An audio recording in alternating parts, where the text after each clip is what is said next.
Hi, my name is Kylie, and I've written down a few things I'd like to get on video. It sucks to see my mom trying so hard to save my life again. She's already... So I've been following the story involving a young cancer patient named Kylie Dixon.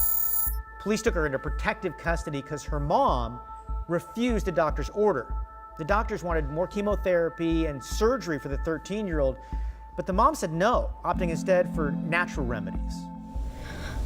I couldn't even walk, talk, or breathe on my own, so that next treatment would have killed me.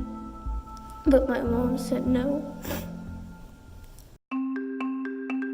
Supporters call this medical kidnapping. It's a term that's become common in communities skeptical of traditional medicine when the state takes drastic measures to provide medical care they see as essential.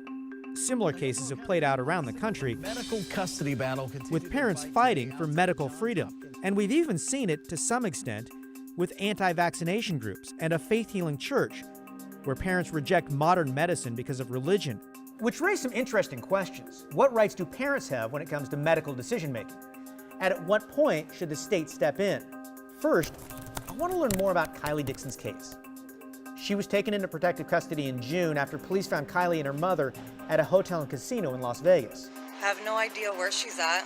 Her mother, Christina, who's been communicating through social media, says she's under investigation on suspicion of child neglect, and she fears for her safety.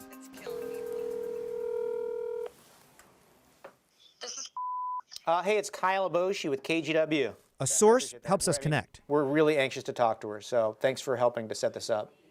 Yeah, no problem. Okay, we'll see you tomorrow. Okay, good. Bye. Bye.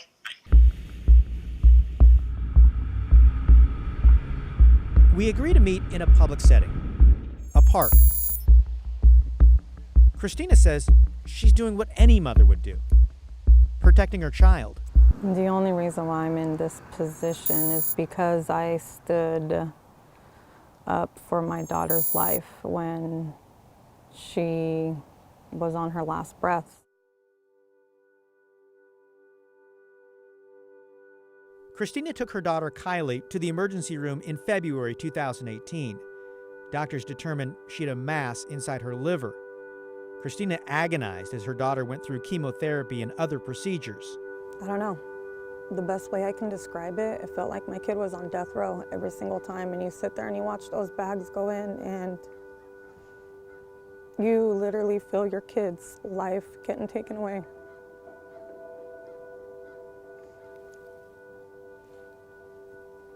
Sorry. After 6 months of treatment at OHSU, Christina felt Kylie had enough. She refused additional chemo and surgery to remove the tumor and sought alternative treatments of vitamins, herbs, and pure CBD oil.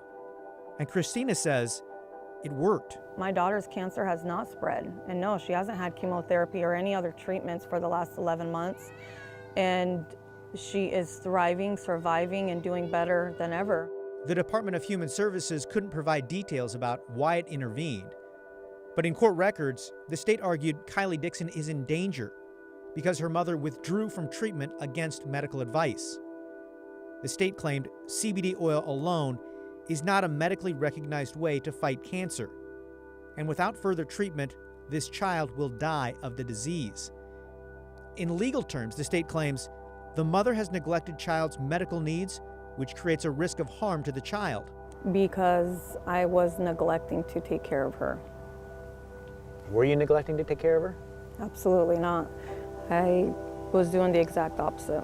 Christina has hired a lawyer in hopes of getting her daughter back. I'm literally getting punished for saving my daughter's life, and I can't find the freaking crime in that part of it whatsoever. I just can't.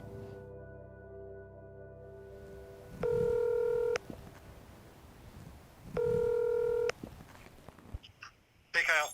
John. Hey, so we talked to this mom, Christina, and she's got a really, it's an interesting story. It's not like she's sitting back watching her child die. She says she just doesn't agree with the doctors, so she's seeking alternative treatment. Right. She recognizes her daughter needs some type of intervention. She just disagrees that like traditional medicine is the path she should take. Right. So the question now is, where do we go from here? Yeah, if we were to look at like where does the legal authority from the state come from?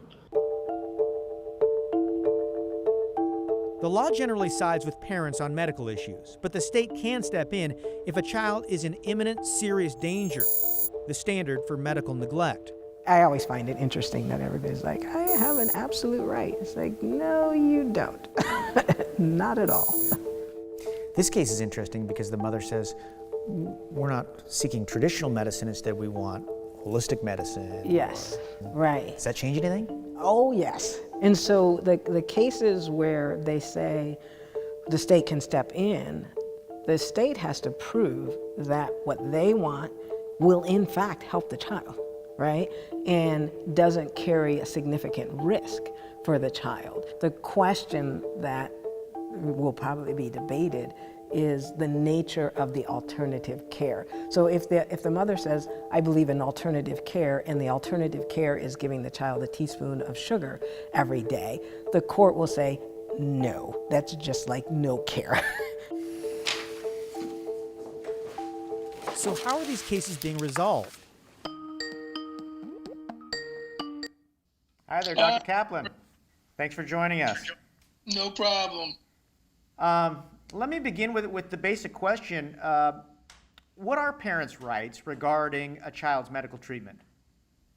So parents have the right, presumably, to control the care of their child, but there are limits.